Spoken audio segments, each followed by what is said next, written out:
Salam Pancasila.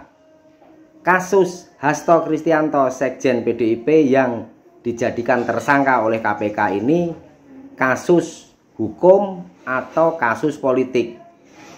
Saya akan menjelaskan kepada kalian semua berdasarkan catatan-catatan saya, ya, dengan bukti dan fakta. Ya. Pada awalnya kasus Hasto menjadi tersangka ini adalah saat Hasto dipanggil KPK sebagai saksi kasus suap Harun Masiku yang sudah ada keputusan pengadilan tetap. Ya. Pada tanggal 10 Juni 2024, Hasto mendatangi KPK karena dipanggil sebagai saksi. Ya, karena harus taat kepada hukum. Ya. Saat pemeriksaan Hasto di ruangan penyidik KPK, HP Hasto yang dititipkan kepada asistennya yang bernama Kusnadi disita oleh penyidik KPK. Ya. Nah, kemudian Hasto ditetapkan sebagai tersangka. Jadi Hasto ditetapkan sebagai tersangka karena bukti-bukti yang ada di HP-nya. Ya, ini janggal menurut saya. Bagaimana seseorang bisa disita barang-barangnya sebelum menjadi tersangka, baru saksi. Nah, ini satu poin. Ya. Nah, untuk lebih jelasnya, ya, bagaimana kasus ini bermula? Ya. Jadi begini. Ini kasus ini bermula dari pemilu Pileg 2019. Ya, pada tanggal 20 Desember 2019 KPU sudah menetapkan DCT DPR RI 2019, daftar calon tetap yang maju dalam pemilihan DPR RI 2019, Dapil Sumatera Selatan 1. Ya. Kemudian caleg PDIP nomor urut 1 yaitu Nazarudin Kemas, yaitu adalah adiknya Taufik Kemas, meninggal dunia. Ya. Pada 26 Maret 2019 KPU mengeluarkan surat untuk PDIP mengganti nama yang meninggal tersebut. Ya, catat tuh. Ya. Lah, 17 April 2019 itu pelaksanaan pemilu Pileg 2019. Ya. Caleg PDIP nomor urut 1 yaitu Nazarudin Kemas tadi mendapatkan suara 34.276. Ya. Jadi caleg ini sudah meninggal tapi dapat suara 34.276. Kenapa ini terjadi? Karena memang nama dari caleg ini tidak bisa dihapus di kertas pemilihan suara. Ya. Tidak sempat diganti karena waktunya mepet. Ya, jadi orang yang meninggal ini dapat suara banyak dan menjadi pemenang. Ya. Juli 2019, ya. Pada Juli 2019, DPP PDIP mengadakan rapat pleno. Ya.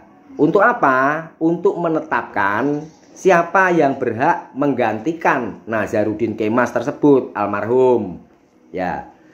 Keputusan rapat pleno DPP PDIP yaitu memutuskan bahwa Harun Masiku lah yang berhak menggantikan Nazarudin Kemas almarhum tadi. Ya. Nah, tapi Harun Masiku hanya menduduki nomor urut perolehan suara nomor 6. Sedangkan nomor 2 itu diperoleh Rizky Aprilia. Itu sama-sama internal PDIP itu. Ya. Nah, Rizky Aprilia ini tidak setuju dengan keputusan rapat pleno DPP bahwa Harun Masiku lah yang menggantikan Nazarudin Kemas. Jadi persoalannya di situ ya, tentang pergantian nama caleg yang meninggal. Ya. Nah, lalu KPU ya tetap memutuskan melantik Rizky Aprilia. Padahal keputusan rapat pleno DPP PDIP itu memutuskan bahwa Harun Masiku lah yang seharusnya dilantik. Ya, berdasarkan rapat pleno gitu ya. Nah, ini mulai jelas ya persoalannya ya. Lalu kemudian ya, karena terjadi selisih atau persoalan, yaitu persoalan pertama tadi adalah tentang tidak sempatnya nama caleg yang meninggal nomor urut 1 tadi Nazarudin Kemas digantikan oleh Harun Masiku.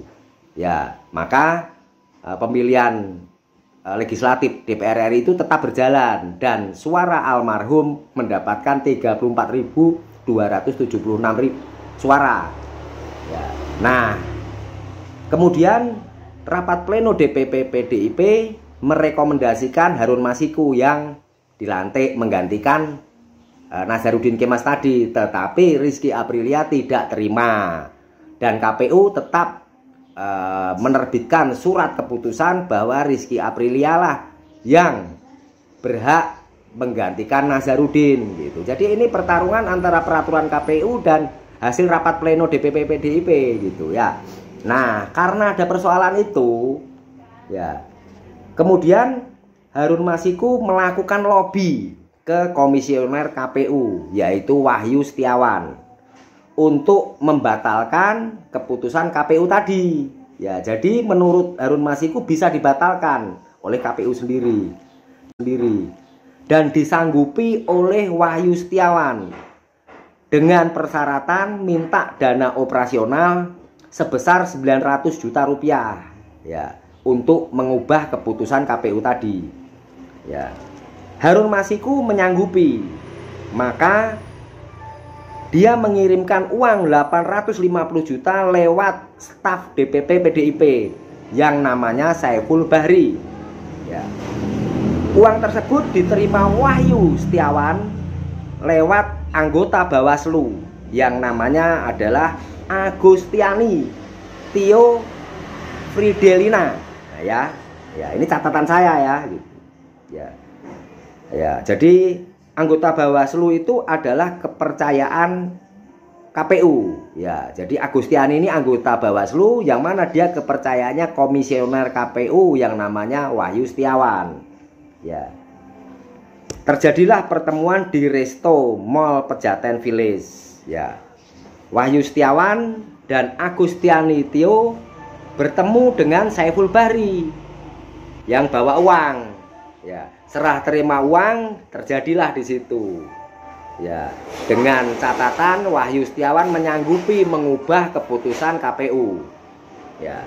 Kemudian 8 Januari 2020 Wahyu Setiawan telepon Agustiani. Ya. Karena Agustiani ini yang memegang uang. Ya.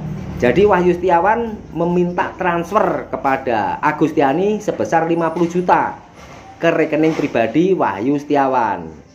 Ya. Nah, pada saat hal tersebut dilakukan, Wahyu Setiawan dan Agustiani ini di OTT atau ditangkap tangan oleh KPK.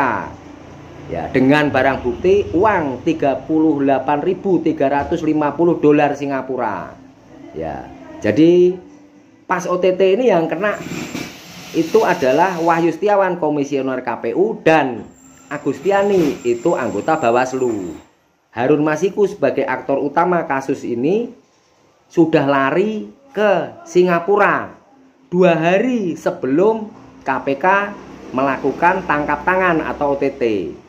Ya, jadi kenapa Harun Masiku bisa melarikan diri 2 hari sebelum pelaksanaan OTT KPK terhadap Wahyu Setiawan dan Apriliani? Berarti kan Harun Masiku mendapatkan bocoran dari orang dalam KPK itu, maka dia bisa lari. Ya, seperti itu ya ceritanya. Jadi kalau menurut saya ini adalah kasus yang lucu ya, sehingga Hasto ditersangkakan ya kalau berdasarkan runutan tadi.